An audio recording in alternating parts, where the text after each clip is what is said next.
ప్రియమైనటువంటి దేవుని పిల్లలైన మీకు అందరికీ ప్రభువైన యేసుక్రీస్తు శుభమైన నామములు నా ప్రత్యేకమైన వందనాలు శుభములు తెలియజేస్తూ ఉన్నామండి. కొత్త సంవత్సరములో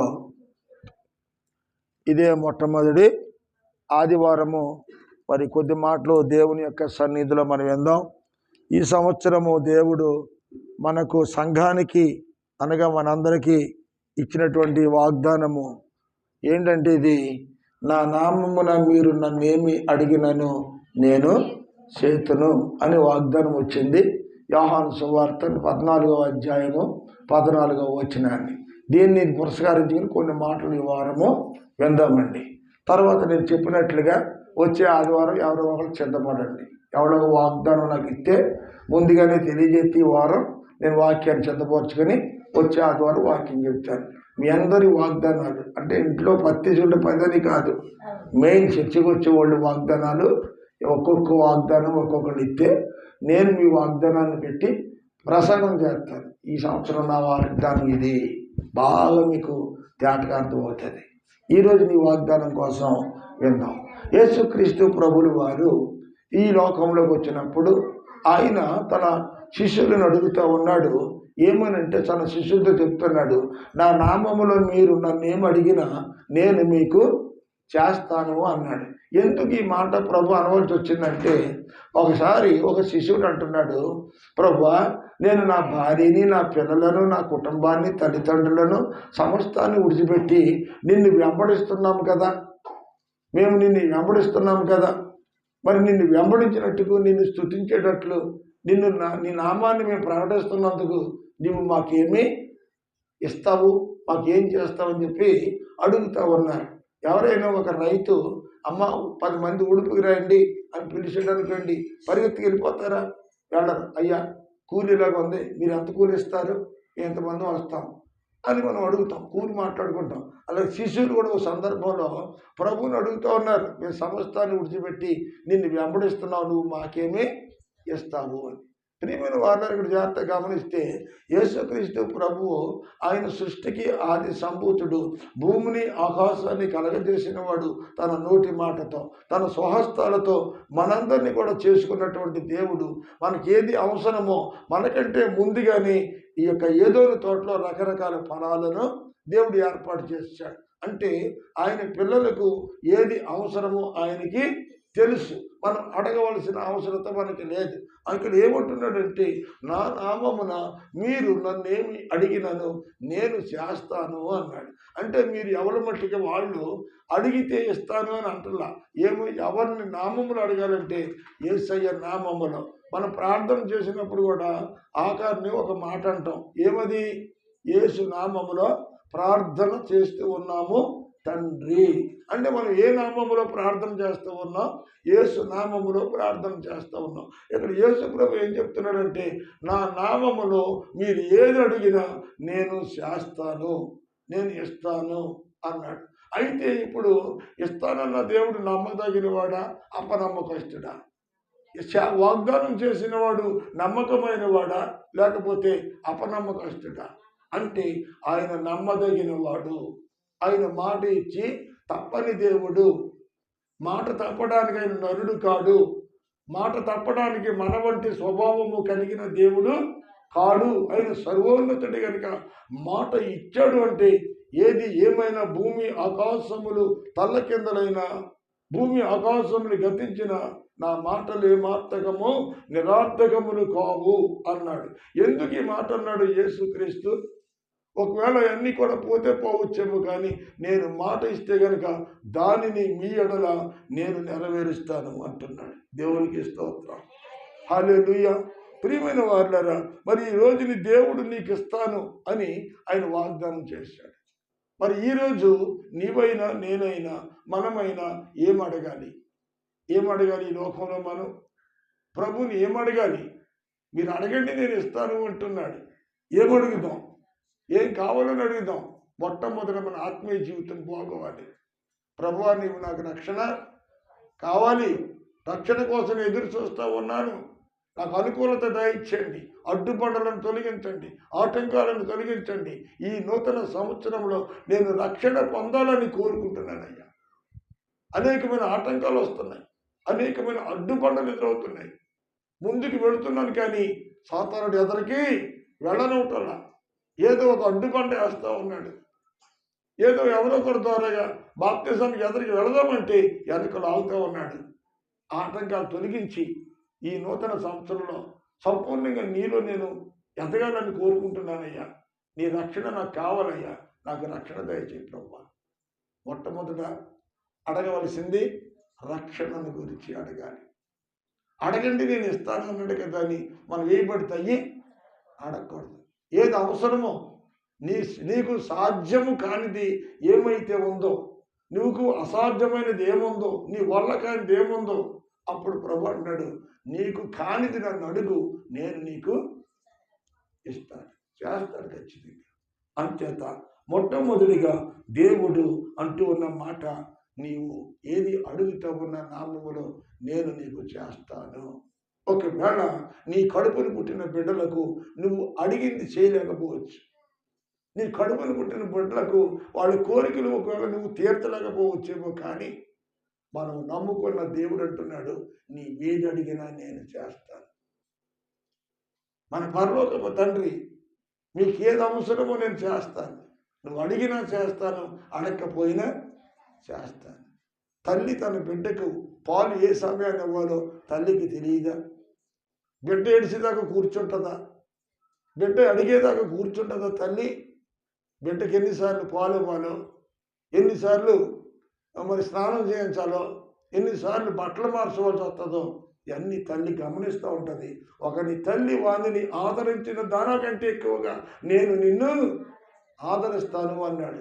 తల్లి తన బిడ్డను ఎలాగైతే కాపాడుకుంటుందో అంతకు వేరేట్లు దేవుడు మనలను కాపాడుతూ ఉంటాడు. ఒకవేళ తల్లి తన బిడ్డను మరవచ్చేమో, కానీ నేను నిన్ను మరవను. ఎందుకంటే నువ్వు చేసే ప్రార్థన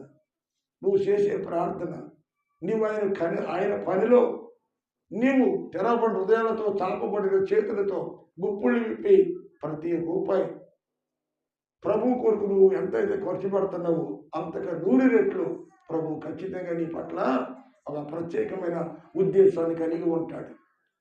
కన్నీటితో విత్తిన వాడు సంతోషంగా పనులు మోసుకుని వెళ్తాడు. ప్రియమైన దేవుని బిడ్డ, నీ విత్తిన ప్రతి విత్తనము 100 60 30 దేవుడు పంటను చేకూర్చేవాడు.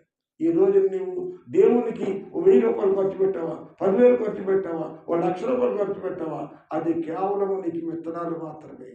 నువ్వు విత్తిన విత్తనములను బట్టి నీకు పంటను దేవుడు చేకూరుతాడు. నువ్వు ఎన్ని ఎకరాలు చేసావో చెరువు, దాన్ని బట్టి నీకు ఆదాయం ఇస్తాడు. 1 ఎకరం చెరువు చేసి 10 ఎకరాల ఆదాయం కావాలంటే వస్తుందా? రాదు. నీవు చేసేటువంటి ఇత్తిన విత్తనములను బట్టి నీకు పంటను చేకూరుస్తాడు. మత్తయి సువార్త 7వ అధ్యాయము 7వ వచనములో మరొక మాట ఉంది. అక్కడ అదే మాట చూడన్నా, 7:7 అడగండి నేను మీకు అడుగుడి మీకు ఇయ్యబడును. అడగండి, అడగటంలో తప్పేమీ లేదు. మీరు అడగాలి. అడగకపోతే అమ్మాయిన భూమి పెట్టదంటండి. అంచేత అడగాలి. ప్రభు నాకు ఇది కావాలి అని అడగాలి. అడగకపోతే ఎలాగా? ప్రభు నా దాసుడు పక్షవాయువు గలవాడై నడవలేకపోతున్నాడయ్యా, నా దాసుడిని ఒకసారి నువ్వు మాట మాత్రం చదివిస్తే వాడు స్వస్థత పొందుతాడు. అడిగాడు, వచ్చి అక్కడి నుంచి వచ్చి ప్రభువుని అడిగాడు. ఆ యొక్క రక్తస్రావం స్త్రీ కలిగినటువంటి స్త్రీ కూడా వచ్చి ఆమె మాట్లాడలేకపోయింది. నేను ఆయన వస్త్రాభిషేకం ముడితే చాలు నేను స్వస్థతలు అందుకుంటాను అని తన మనసులో అనుకుంది. ముట్టుకుంది, వెంటనే స్వస్థత జరిగింది. అక్కడ జరిగిన కార్యం ఏంటంటే విశ్వాసాన్ని బట్టి దేవుడు కార్యం చేశాడు.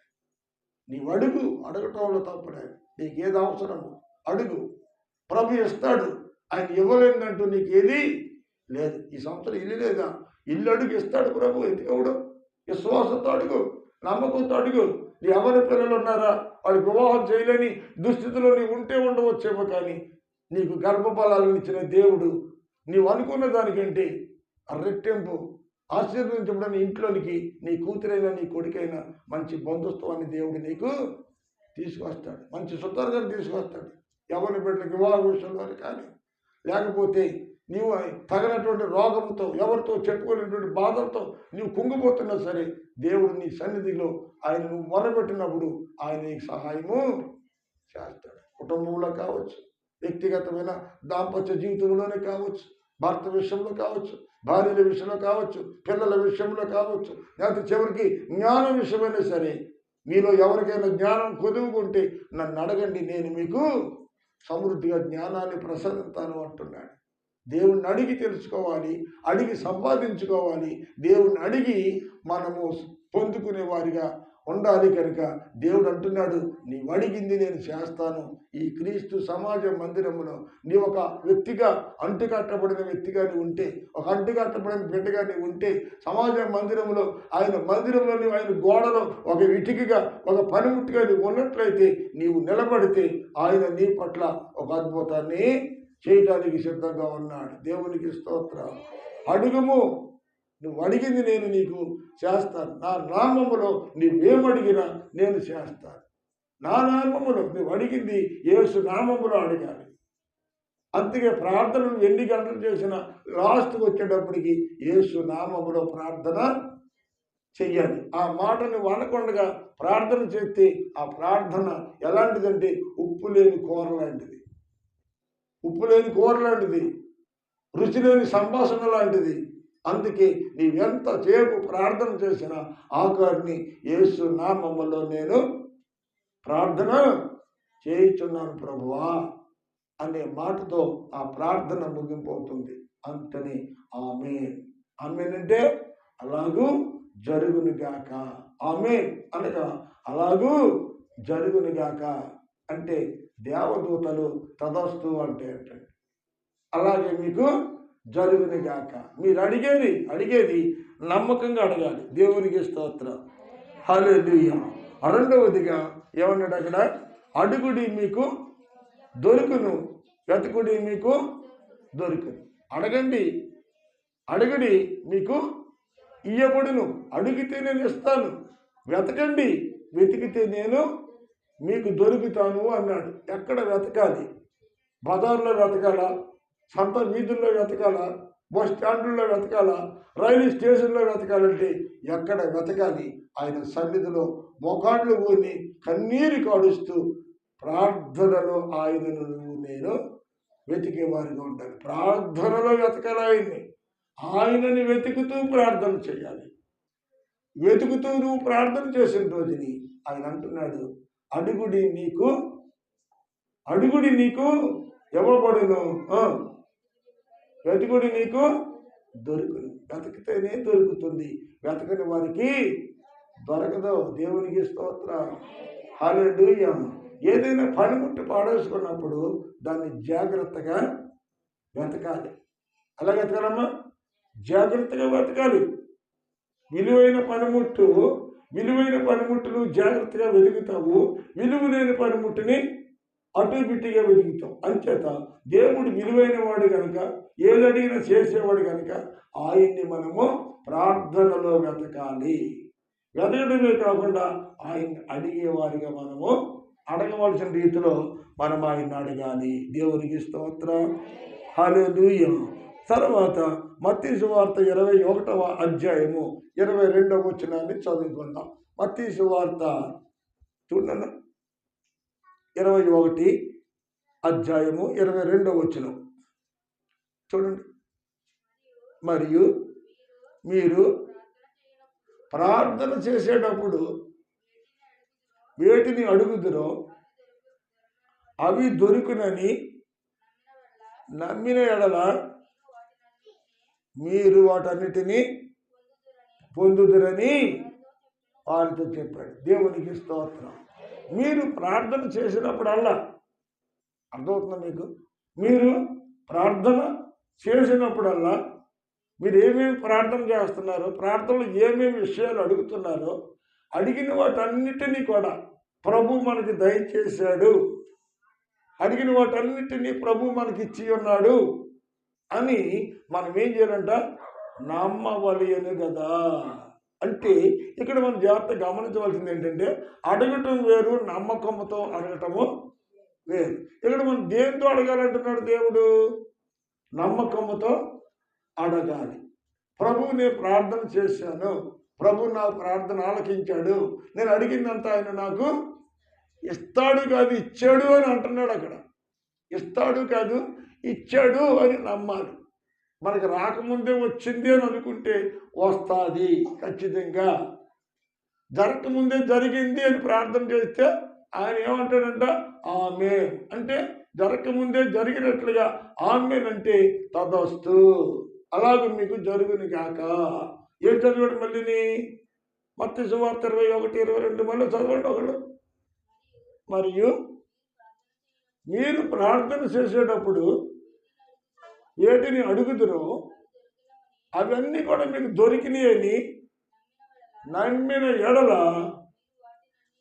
మీరు వాటినన్నిటినీ పొందుదురని వారితో చెప్పాడు. అంటే మనం ప్రార్థన చేసినప్పుడు మన చేతికి ఇంకా రాకుండానే వచ్చింది అని మనము నమ్మాలి అంటుంటున్నాడు ఇక్కడ దేవుడు. రాకముందే, మన చేతికి రాకముందే ఇది మనకు వచ్చింది. ప్రభుని ఇప్పుడు నేను అడిగాను కదా, అడిగిందంతా ప్రభు నాకు చేశాడా చేస్తాడా? చేశాడా చేస్తాడా? చేస్తాడా? చేశాడు అని బైబిల్లో ఉంది. అడిగితేనే చేసినట్టు లెక్క. మనం ఇక్కడ రాంగ్ స్టెప్ వేస్తున్నాం. ఎక్కడంటే అడిగేము కనుక ఇస్తాడు అని మనం అనుకుంటున్నాం. దేవుడు ఏమంటున్నాడు? నువ్వు అడిగావు కాబట్టి నేను చేస్తాను అని ఆయన అంటున్నాడు. అడిగిన వెంటనే మనం నమ్మాలి. ఏమని? నేను అడిగిందంతా దేవుడు చేశాడు. దేశం అంతా వర్షాలు లేక ఎండిపోతూ ఉంటే పెద్ద పెద్ద బిషపులు, పెద్ద పెద్ద సంఘ పెద్దలు, ఏమండి గత సంవత్సరాల నుండి అనుభవం కలిగినటువంటి దైవజనులు, సంఘాలు అనేకులు దేశంలో వర్షం కోసం ప్రార్థన చేయడం మొదలుపెట్టారంట. ఎక్కడ? ఒక చోట కూడుకొని దేనికోసమమ్మా ప్రార్థన చేయడం మొదలుపెట్టారు. అప్పుడు ఒక కుర్రవాడు, బొడ్డోడు అదేం చేసిన గుడి కట్టుకుని ఆడు ప్రార్థనకు వచ్చాడంటండి. గుడి కట్టుకుని ప్రార్థనకు వచ్చాడంట. ప్రార్థనకి ఆడు గుడి కట్టుకొస్తా ఉంటే పెద్ద పెద్ద లావుని ఎంతంత ఎత్తున్నటువంటి వాళ్ళు అందరూ ఆ బొడ్డోడు చూసి పకాళించి నవ్వారంట. ఏం చేశారంట? పకాళించి నవ్వారంట. అసలు వీళ్ళు చూసి ఆళ్ళంతి నవ్వుతున్నారు. ఆడికేమీ అర్థం కాల. అయ్యా అందరికీ వందనాలు, ఇంతగా అలా నన్ను చూసి అలా నవ్వుతున్నారు అని అడిగాడంట బుడ్డోడు. వీళ్ళందరూ ఏంటంటే, ఒరే ఎండ చూస్తే పడబడమంట కాస్తుంది, వర్షంలోకి దేశంలో ఎడుతా ఉన్నావు, నువ్వు చూస్తే నువ్వు గుడి కట్టుకుని వస్తున్నావు, పోనీ పైకి గుడి ఎండ కోసం వేసుకున్నావంటే ఎండ కోసం వేసుకోలేదు, అటు గుడికి సంకలో పెట్టుకుని వస్తున్నాడంటే. అప్పుడు వీళ్ళందరూ తలా మాట అన్నారు. ఇదేంట్రా గుడికి ఏంటి, వర్షం ఏంటి అంటే ఆ బుడ్డోడు అన్నాడంట, అయ్యా మనం అందరం ఇక్కడ ఎందుకు కూడుకున్నాం? దేనికోసం కూడుకున్నాం? దేశంలో వర్షాలు కురుస్తలేదు, చేరన్నీ ఎండిపోయినాయి. ఇప్పుడు వర్షపు నీళ్ళు పడితేనే కానీ తినడానికి తిండి లేదు, తాగడానికి నీళ్ళు లేవు. అందుకోసమే కదా మనం అందరం కలిసి ప్రార్థన చేయడానికి ఇక్కడికి వచ్చాం. ఇప్పుడు ప్రార్థన చేస్తామా లేదా? చేస్తాం. మాట్లాడకండి. ప్రార్థన చేస్తాం కదా. ఇప్పుడు ప్రార్థన చేసిన వెంటనే వర్షం కురుస్తుంది కదా. వర్షం కురిసినప్పుడు మళ్ళీ తెడికి ఇంటికి తడిస్తే వెళ్ళాలి కదా. అందుకని తడవకుండా వెళ్ళడం కోసం గుడికి తెచ్చుకున్నాను అన్నాడంట. ఎవడాడు? ఆ బుడ్డోడు. పెద్ద పెద్ద లావుని ఎంతంత ఎత్తుంది వర్షం కోసం ప్రార్థన చేయడానికి వచ్చినటువంటి ఈ పెద్ద పెద్ద పనులందరికీ ఈ ఆలోచన లేదు. ప్రార్థన చేయడానికి వచ్చారు కానీ ప్రార్థన చేశాక వర్షం కురుతుందని విశ్వాసము వాళ్ళకి లేదు. కానీ పుట్టోడికి ప్రార్థన అయినట్టునే వర్షం కురుస్తుంది, ఇంటికి తడుపు వెళ్ళాలని గుడికి తెచ్చుకున్నాడంట. ప్రార్థనలో ముగించారు, ప్రార్థన చేస్తూ ఉన్నారు, మంటతో ఉజ్వలంతో ప్రార్థన చేస్తూ ఉన్నారు. ప్రభువా నువ్వు వర్షం పంపినంతరికి స్తోత్రాలు, నువ్వు వర్షం పంపినంతరికి వందనాలు అన్నాడు పుట్టోడు. వాళ్ళేమో వర్షం గురించి ప్రభు, వర్షం గురించి ప్రభు పట్టణ రాసుకొని ఏడ ప్రార్థన చేస్తుంటే ఈ బుడ్డోడు అంటాడంట వర్షం కురిపించినందుకు స్తోత్రాలు ఆయన. ఇదేంటి ప్రార్థన ఉంది? పెద్ద పెద్దోళ్ళంతా అలాంటి ప్రార్థన చేస్తే నీ బుడ్డోడు ఇలాంటి ప్రార్థన చేస్తాడు. ఒరే బయటికి వెళ్ళి చూసినట్టు వర్షం వస్తుందేమో. తీరా బయటికి వెళ్ళి చూసేటప్పటికి అక్కడికి కేక మండలం మేఘాలు పెట్టేసింది. ఎవరి ప్రార్థన దేవుడు ఆలోచించాడు? ఆ బుడ్డోడు ప్రార్థన జరిగింది. పెద్ద పెద్ద ఎత్తుని అంతంత లావున ఉన్నవాడి ప్రార్థనలో అది ఆలోచించాడు, ఇది ఆలోచించాడు. కానీ ఇందులో ఉప్పు లేదు, అందులో ఉప్పు ఉంది. పెద్ద ప్రార్థనలో ఉప్పు లేదు, చిన్న ప్రార్థనలో ఉప్పు ఉంది. అంటే వాడు విశ్వాసముతో ప్రార్థన చేశాడు. ప్రార్థన ముగింపుతోటే కొండపోతల వర్షం కురిసింది. దేవునికి స్తోత్రం. హల్లెలూయా. నమ్ముట నీ వలన నమ్మిన వారికి సమస్తము సాధ్యమే. వాడు నమ్మి విశ్వసించి ప్రార్థన చేశాడు కనుక కొండపోత వర్షం కురితే వాడు తెచ్చుకున్న గొడుగులోనే వాడు తడకుండా ఇంటికి వెళ్ళాడండి. ఈ పెద్ద పెద్ద వాళ్ళు అందరూ అంటే ఒరే నాకు చోటు, నాకు చోటు అడుగుతున్నారండి. చూసారా? ముందు హేళన చేసిన వాళ్ళు ఇప్పుడు కూడా అంత సోటు ఎవరని అడుగుతున్నారు. జాగ్రత్తగా వినడు ప్రియమైన వాడినా. అటు పొట్టోడా పెద్దోడా దేవుడు చూడటం. నీ ప్రార్థన విశ్వాసంతో కూడిందా, విశ్వాసము లేనిదయ్యిందా? నువ్వు నమ్మి ప్రార్థన చేస్తున్నావా లేక నమ్మకుండా ప్రార్థన చేస్తున్నావా? ఈరోజు ఆ బుడ్డోడు ప్రార్థన ఆలకించిన దేవుడు నీ ప్రార్థన ఆలకించడా? ఆలోచించాడు ఒకసారి. బుడ్డోడుకున్న విశ్వాసం నీకుంటే బుడ్డోడి వల్ల నువ్వు కూడా ప్రార్థన చేస్తే బుడ్డోడు చేసిన కార్యము నీ పట్ల దేవుడు చేస్తాడు. అలాంటి విశ్వాసంతో నువ్వు ప్రార్థన చేయి. నీ అవసరం ఏదైనా ప్రభు తీరుస్తాడు. అందుకే నీవు అడిగిందల్లా ప్రార్థన చేసేటప్పుడు పొంది ఉన్నాము అని నమ్మాలి. దేవునికి స్తోత్రం. అంటే ఇది నమ్మకంతో చేసిన ప్రార్థన. చూడండి యోహాను 15:7 త్వరగా వస్తేనే ముందు వెళ్ళిపోతాడు. యోహాను 15:7 చదువునన్నా. యోహాను 15:7 ఏముంది? నా యందు మీరును మీ యందు నా మాటలు నిలిచి ఉన్న ఎడల మీకు ఏది ఇష్టమో అడగండి చాలు. దేవునికి స్తోత్రం. హల్లెలూయా. ఇప్పుడు ఎవరు అడగాలి, ఎలాగ అడగాలి, ఎలాంటి వాళ్ళు అడగాలి చెప్పండి? నా యందు మీరును అనగా మీరు ఎప్పుడు కూడా నాతో సహవాసం చేసేవారిగా ఉండాలి, నాతో సాంగత్యం చేసేవారిగా ఉండాలి. మీరు ఈ సన్నిధికి వచ్చారు. ఇప్పుడు మీరు ఎక్కడున్నట్టు? దేవుని దగ్గర ఉన్నారు. దేవుని సన్నిధిలోకి వచ్చిన వాడు ఎక్కడున్నట్టు? దేవుని దగ్గర ఉన్నారు. మీరు ఇప్పుడు దేవుని మందిరాలకు వచ్చారు కాబట్టి మంచిదే. మీరు నాయందు అంటున్నాడు ఇక్కడ. మీరు నాయందు అనగా ఆయా ప్రాంతాల నుండి, ఆయా స్థలాల నుండి ఆయన యొద్దకు మీరు వచ్చారు కనుక ఆయన యందు మీరు. ఇప్పుడు మీ యందు ఏముండాలి? మీరు ఆయన యొద్దకు వచ్చారు, మంచిదే. వచ్చారు, విన్నారు, వెళ్ళిపోతే కుదురుతుందా? ఏం చేయాలి? నా మాటలు మీ యందు నిలిచి ఉండాలి. దేవునికి స్తోత్రం. హల్లెలూయా. మీరు నా యందును నా మాటలు మీ యందును నిలిచి ఉండిన యెడల మీకేది ఇష్టమో అడగండి అన్నాడు. అంటే మీలో నాలో ఏమి నిలిచి ఉంటే ఇస్తాడు దేవుడు? దేవుని మాటలు మన యందు నిలిచి ఉండాలి. అర్థమవుతుందా మీకు? చిన్న ఆహారము మన కడుపులో సమృద్ధి అయిన ఆహారం అనుకోండి, మంచిగా ఉంటుంది. అదే మనకి ఇష్టమైన ఆహారం తిన్నాం అనుకోండి, లోపల నుంచి వాంతులు బయలుదేరుతాయి, ఎంత తిన్నది ఎమ్మడదు. అలాగే నా యందు మీరును మీ యందు నా మాటలు నిలిచి ఉండాలి అంటున్నాడు. మీరు నా యొద్దకు వచ్చారు, మంచిదే. ఎంతమంది దేవుని మాటలు మీ హృదయాలలో దాచుకుంటున్నారు? ఎంతమంది మీ హృదయాలలో దేవునికి చోటిస్తూ ఉన్నారు? ఎంతమంది దేవుని మాటలను మీ హృదయాలలో దాచుకుంటున్నారు? నా మాటలు మీ యందు ఉన్న ఎడల అంటున్నాడు. నీకు ఈ చెవితో విని ఆ చెవితో విడిచిపెట్టేసి ప్రభువా నాకు అది కావాలని ఇది కావాలంటే ఇస్తాడా? మాట్లాడరామండే. ఇస్తానంటున్నాడు. అలాగా ఏమంటున్నాడు? నా మాటలు నీ యందు నిలిచి ఉండాలి అంటున్నాడు. అవి ఎక్కడ నిలిచి ఉండాలి? నీ హృదయం అనే పెట్టిలో నిలిచి ఉండాలి.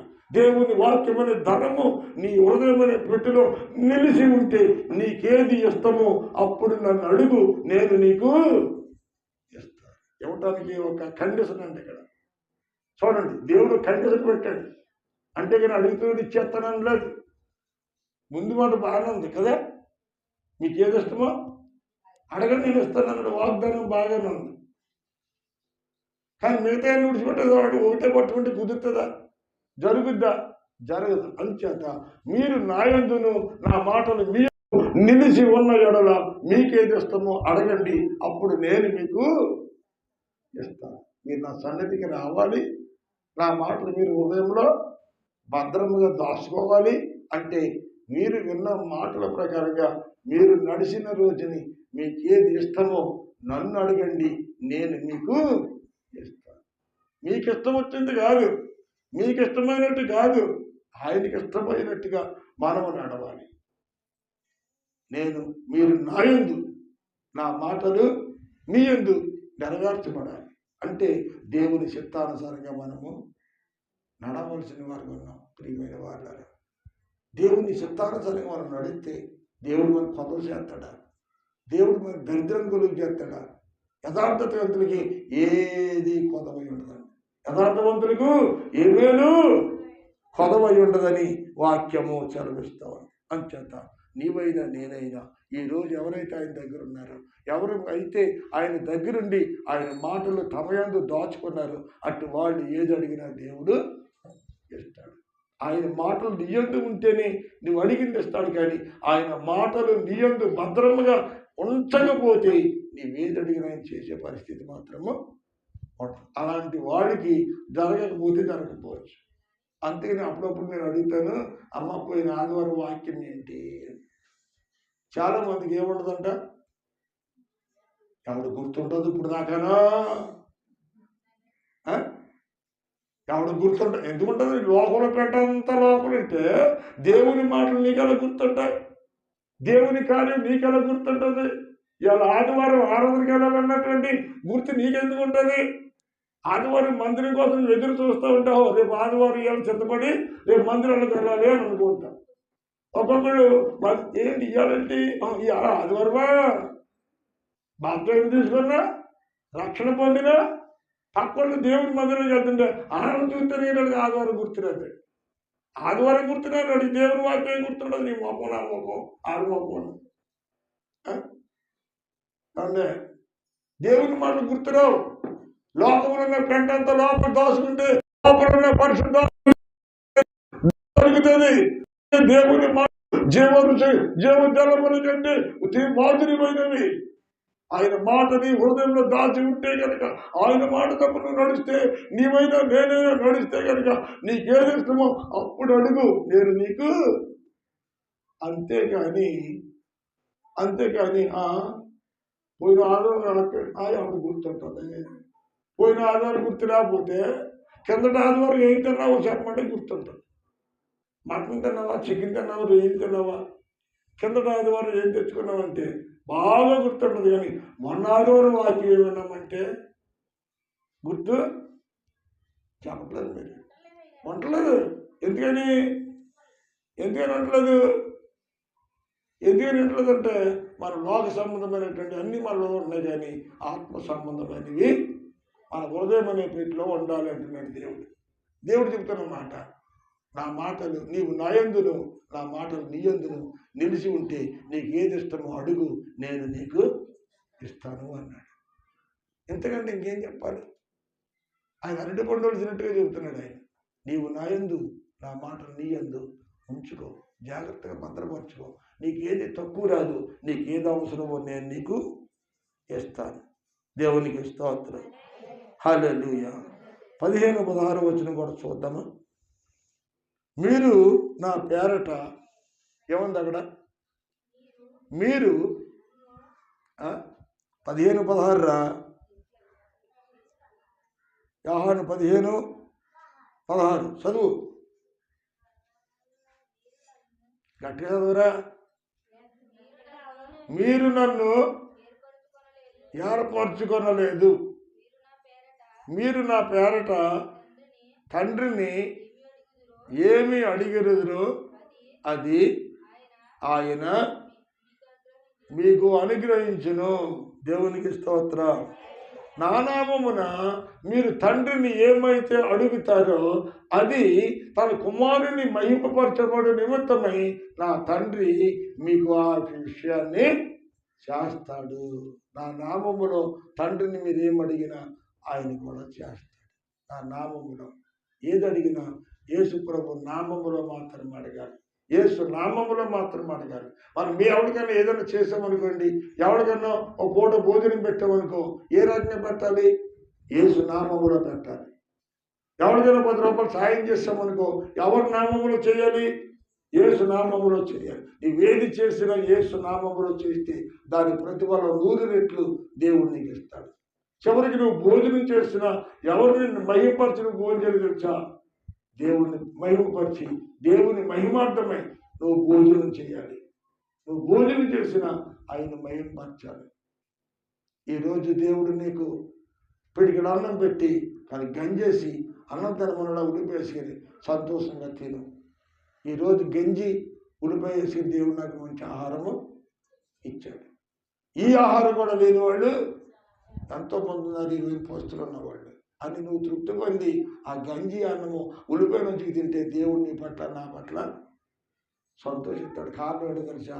మనం పెట్టింది తిని తృప్తి చెంది ఉన్నాడు.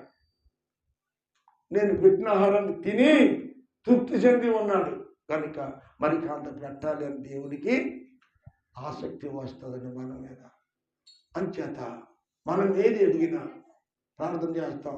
తండ్రి, మీ శరీరాన్ని మాకు ఆహారం ఇచ్చి, మీ రక్తాన్ని మాకు పానీయం ఇచ్చి మాకు నిత్య జీవాహారాన్ని ఇచ్చేవయ్యా. ఈ మంటి శరీరానికి కావలసినటువంటి ఈ అల్పాహారాన్ని కూడా దీవించండి, ఆశీర్వదించండి. ఆహారం లేని వారికి ఆహారం పెట్టండి. ఈ ఆహారం నేను తినుచుండగా ఈ ఆహారం ద్వారా వచ్చిన ఆరోగ్యము నీ పనిలో నమ్మకంగా వాడబట్టడానికి సహాయం చేయండి. అన్నం తినేటప్పుడు చేసుకోవలసిన ప్రార్థన ఇది.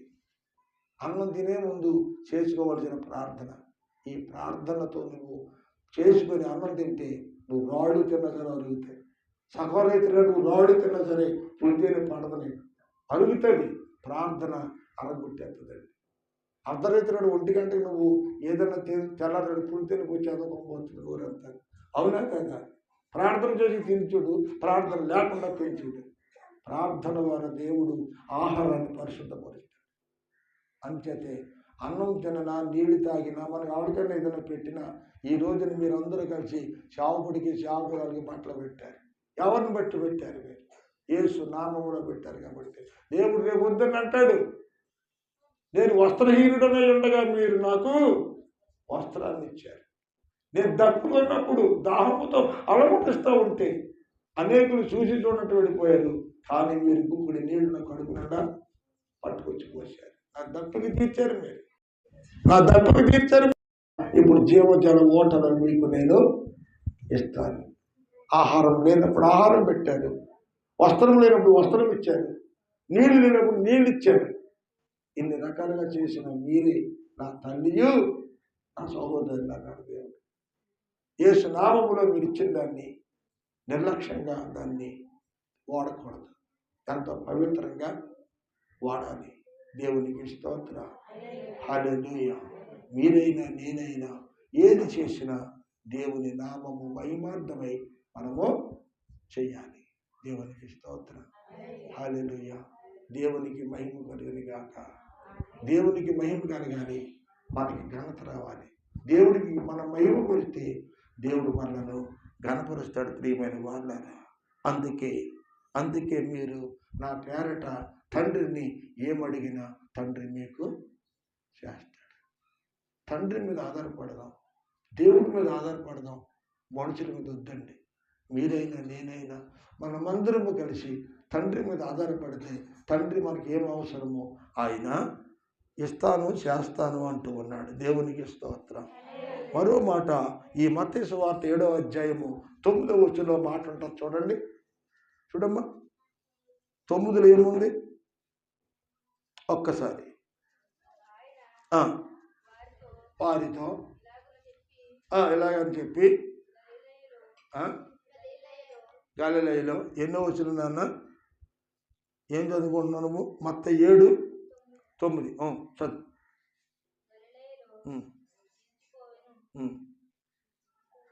అంతే ఉందా? లేవంటే బైబిల్ మత్తయి సువార్త 7 చదువు. ఏముంది? మీరు ఏ మనుషుడికైనాను అనే మాట ఉంటుంది అక్కడ.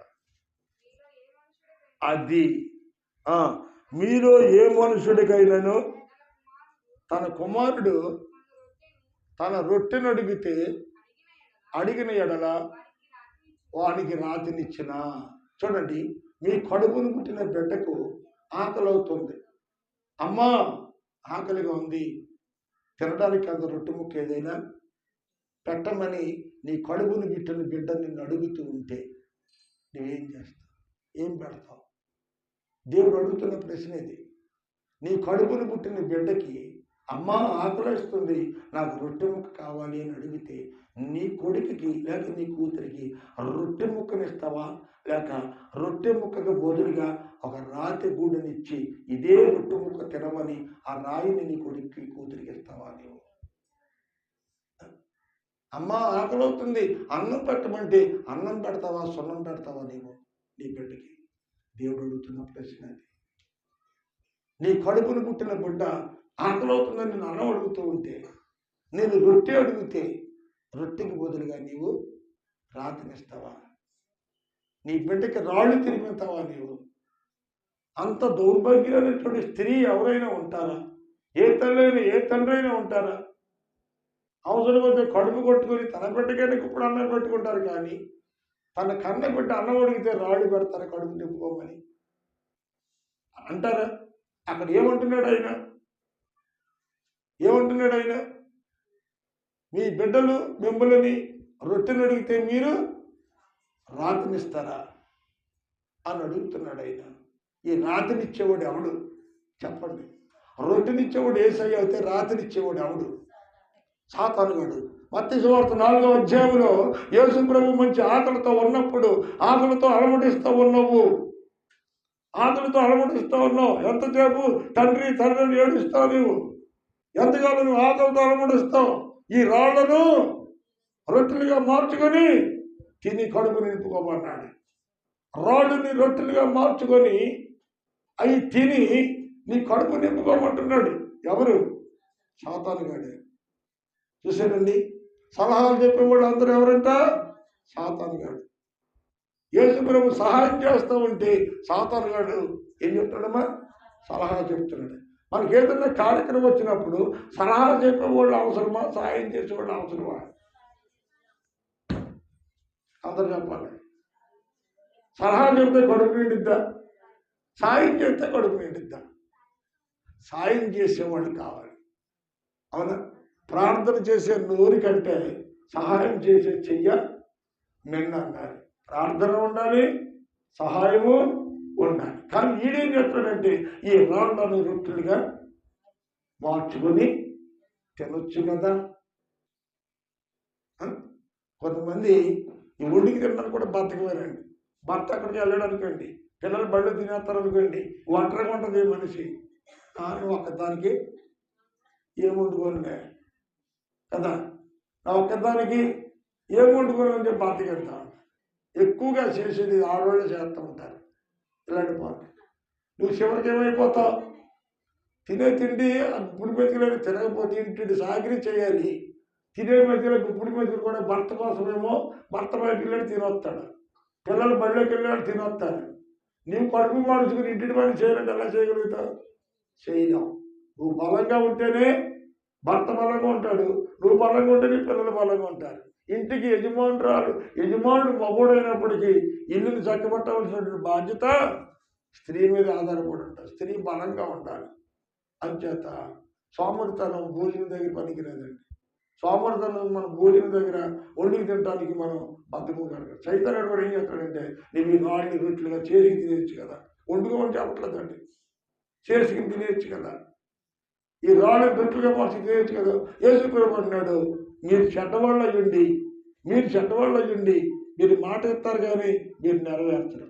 బాప్తిజం తీసుకునేటప్పుడు, అయ్యా ప్రభువా నీ వాక్యానుసారంగా నేను నడుస్తాను, నీ వాక్యానుసారంగా నేను జీవిస్తాను, నీ వాక్యానికి లోబడతాను అని బాప్తిజం తీసుకున్న వాళ్ళు బాప్తిజం తీసుకున్న కొద్ది రోజులకి వాగ్దానాన్ని మర్చిపోతారు. ప్రతి ఆదివారం మందిరానికి వస్తాం ప్రభు, ప్రతి శుక్రవారం ప్రార్థనకు వస్తాం ప్రభు, ఉపవాస ప్రార్థనకి ఎక్కడ ప్రార్థనగా వస్తాం ప్రభు.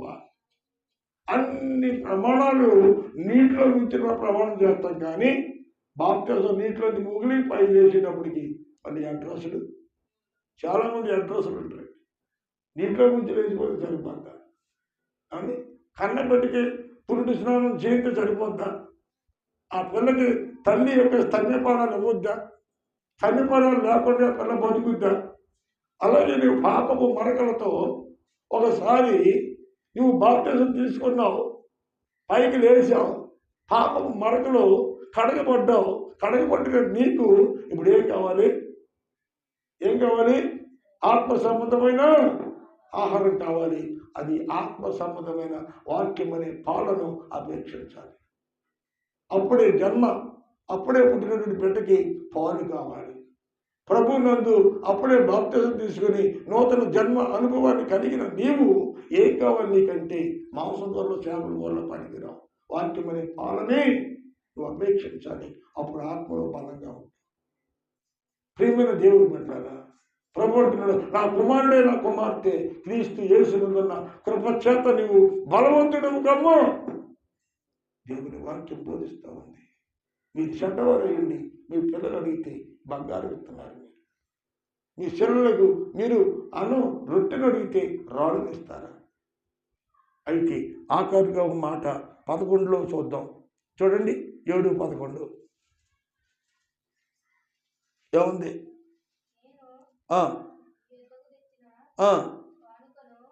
కాదు, 7:11 రా. అది నువ్వు ఎక్కడ చదువుతున్నావురా సత్యానందం? ఓయ్, మీరు చెడ్డవారయుండి మీ పిల్లలకు మంచి ఈవులను ఇయ్యనెరిగియుండి పరలోకమందున్న మీ తండ్రి తనను అడిగే వాడికి అంతకంటే ఎంతో గొప్ప మంచి ఈవులను మీకు నిశ్చయముగా ఇస్తాడు అంటున్నాడు. మీ పిల్లలకు మీరు చెడ్డవారయ్యుండి మీ పిల్లలు అడిగింది మీరు చేస్తున్నారు కదా, మరి మీ పరలోకపు తండ్రి మీకంటే ఎంతో మంచివాడా కాదా?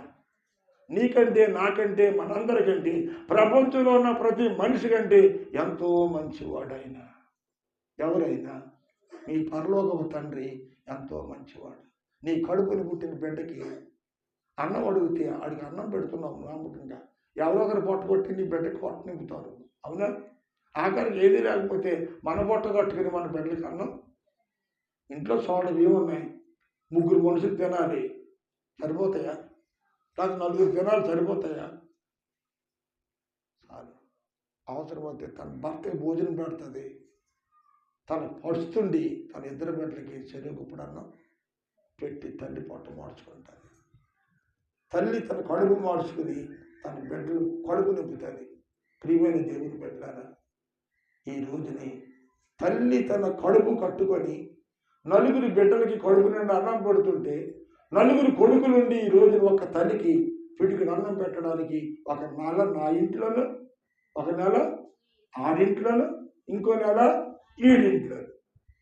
తల్లికి ఇప్పుడు అన్నం పెట్టడానికి దౌర్భాగ్యులు ఒక్కొక్కడు ఒక్కొక్క నెల కాడికి పంచుకుంటున్నారు.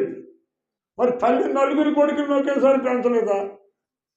అన్నం లేనప్పుడు తన పొట్ట కట్టుకుని ఆవిడ పెంచలేదా? ప్రియమైన దేవుని బిడ్డ, తన తల్లి కడుపు కట్టుకొని తన బిడ్డలు బాగోవాలని ఆమె ఫస్ట్ నుండి కన్నీరు అన్నపానంగా చేసుకుని తన బిడ్డలు ప్రయోజకులుగా చేస్తే ఈ రోజుని కన్న తల్లికి ఇప్పటికి అన్నం పెట్టడానికి ఏడుస్తూ ఉన్నటువంటి రోజులు ఇవి, అవునా కాదా? కన్న తల్లికి పిడికి అన్నం పెట్టలేనటువంటి దుస్థితి, కన్న తండ్రికి పిడికి అన్నం పెట్టినటువంటి దౌర్భాగ్యులు. వాళ్ళు బాగుండాలి, ఇవాళ పెద్దవాళ్ళు అయ్యారు, గొప్ప వాళ్ళు అయ్యారంటే ఉత్తినే అయిపోయారా? ఎన్ని బాధలు పడితే ఎన్ని కష్టాలు పడితే, ఎంత కన్నీరు కలిస్తే, ఎంత శ్రమతుడిస్తే చిన్న చిన్న గుడ్డులు పెద్దవాళ్ళు కదా ఏ రోజుకి. ఆ తల్లికి పిడికిడ అన్నం పెట్టలేనటువంటి దుస్థితి ఈనాడు. తల్లి ఏనాడు అనుకోలే, ఈ నలుగురి పిల్లల్ని నేను పెంచగలనా, ఈ నలుగురికి నేను పోషించగలనని ఏ తల్లిదండ్రులు అనుకోలేదు. కానీ ఒక కడుపును పుట్టిన బిడ్డ అనుకుంటున్నాడు. ఈ రోజు నీ తల్లిని నేను చూస్తాను, తండ్రిని నువ్వు చూడరా. ఏమండి, బిడ్డలు పెరిగి పెద్దవాళ్ళు అయ్యి ఆ తల్లిదండ్రులు ఏం చేస్తున్నారంట, విడదీసేస్తున్నారు. తల్లి ఒకటి, తండ్రి ఒకటికి. ఎంత దౌర్భాగ్యం. నిజంగా వాక్యం చెబుతున్నారు కానీ ఈ విషయాలు గుర్తుంటే ఎంత కన్నీరు కారుతుందో. నిజంగా ఎవరి బాధ అయినా ఒకటి. ఆ వయసులో తమ భార్య పిల్లలతో సుఖశాంతులతో ఉంటే వాళ్ళ కడుపుకు పుట్టిన బిడ్డలను ఎత్తుకొని సంతోషంగా ఉండవలసిన ఈ వయసులో కూడా బిడ్డల కోసం కన్నీరు కారుతుంది అంటే ఎంత దౌర్భాగ్యం. ప్రియమైన వారు, ఎలాంటి బాధ పగవాడికి కూడా రాకూడదు. నిజంగా లోతుగా అనుభవిస్తేనే ఇలాంటి విషయాలు తెలుస్తూ ఉంటాయి. ఈ బాధ పడిన వాడికి కాదు, చూసేవాడికి కాదు. అమ్మ నేనున్నాను, నాన్న నేనున్నాను, ఎంతవరకు మీరు మమ్మల్ని పోషించారు, మిమ్మల్ని పోషిస్తాం అంటే తల్లిదండ్రులకి ఎంత ఆనందం అండి. అవునా కాదా? తల్లిదండ్రులకి మెతుకులు పెట్టడానికి ఏడ్చే కొడుకులు ఉండేది లేకపోతే, అలాంటి వాళ్ళు కొడుకులు లేరని బాధపడదానికంటే పిల్లలు లేని వాళ్ళు ఎంతో శ్రేష్టం. నేను చెప్తున్న ప్రియమైన దేవుడు పెట్టారు. ఈరోజు దేవుడి వాక్యము ఆయన అంటున్నాడు, మీరు చెడ్డవాళ్ళు అయ్యండి, మీ పిల్లలకి కడుపు నిండా భోజనం పెడుతున్నారే, అంతకంటే శ్రేష్ఠుడిని కాదా నేను, అంతకంటే గొప్పవాడిని నేను, నన్ను ఆరాధిస్తున్నారే, మీరు నన్ను స్తుతిస్తున్నారే, మీరు నన్ను మహిమపరుస్తున్నారే, నా కోసం మీరు ఇన్ని కార్యాలు చేస్తున్నారే, ఇన్ని కార్యాలు చేస్తున్నారు, నేను మీకు ఏమి చేయలేని వాళ్ళని అనుకుంటున్నారా? మీరు అడగండి, మీకు ఏది ఇష్టమో నేను చేస్తాను, ఇస్తాను అంటున్నాడు. ఈ మధ్యాహ్న కాలంలో, ఈ సంవత్సరాంతంలో, సంవత్సరం ఆరంభంలో మొట్టమొదటి వాక్యము, మీరు ఏది అవసరమో అడగండి, అది నేను ఇస్తాను అంటున్నాడు. మీరు చెడ్డవాళ్ళు అయ్యండి, మీ యొక్క పిల్లలకు మంచి ఈవులను ఎరిగిండగా పరలోకముందున్న మీ తండ్రి అంతకంటే మంచి ఈవులను నిశ్చయముగా ఇస్తాడు. నేను ఇస్తాను మీకు, ఏమాత్రము సందేహం లేకుండా. మీరు నా యందును, నా మాటలు మీ యందును నిలిచి ఉన్న యెడల మీకు ఏది ఇష్టమో అడగండి, నేను మీకు సమృద్ధిగా ఇస్తాను అంటున్నాడు దేవుడు. ఈ మధ్యాహ్న కాల సమయంలో, ఈ సంవత్సరాది నుండి సంవత్సరాంతం వరకు నీకు ఏది ఇష్టమో ప్రభువుని అడుగు. అడిగేటప్పుడు ఏమాత్రము సందేహింపదు, ఏమాత్రము అనుమానం పడకు, అనుమానించకు. విశ్వాసంతో, నమ్మకంతో ప్రభు సన్నిధిలో అడుగు. నీకు అసాధ్యం అనుకున్నది ఆయన సాధ్యపరుస్తాడు. నమ్ముట నీవలైతే నమ్మువానికి సమస్తము సాధ్యమే. దేవుడు చెబుతున్న మాటలు నీవైనా, నేనైనా, మనమైనా ఈరోజు ప్రభు దగ్గర వాళ్ళు పొందుకోవాలంటే చేసే ప్రార్థన పట్ల పరిపూర్ణమైన విశ్వాసము, నమ్మకంతో ప్రార్థన చేస్తే అలాంటి గొడ్డికాయ పరిస్థితులైనా తప్పించి మనకు అడిగిన దానికంటే, ఊహించిన దానికంటే అత్యధికమైన కార్యాలు దేవుడు మన పట్ల చేస్తాడు. అలాంటి కృప పరిశుద్ధాత్మ దేవుడు ఈ మధ్యాహ్నము ఎక్కడ కూడిన మనకును ఈ దూరస్థలమ యంత్రము ద్వారా ఈ వాక్యం ఉంటున్న అందరికీ కూడా ఎవరు ఎలాంటి పరిస్థితిలో ఉన్నా వారి పరిస్థితులను తారుమారు చేసి, వారి లేనిది ఉన్నట్లుగా చేసి, ఉన్నది లేనట్లుగా చేసి, నీవేమైతే అడుగుతున్నావో అడిగిన వాటికంటే, ఊహించిన వాటికంటే అత్యధికమైన మేలుని కార్యాలు ఈ దినము ప్రభు మనందరి పట్ల నిశ్చయముగా చేసి ఆశీర్వదించను గాక. ఆమేన్. God bless you. మీకు అందరికీ వందనాలు. తలలో వంచండి, చిన్న ప్రార్థన చేసుకుందాం.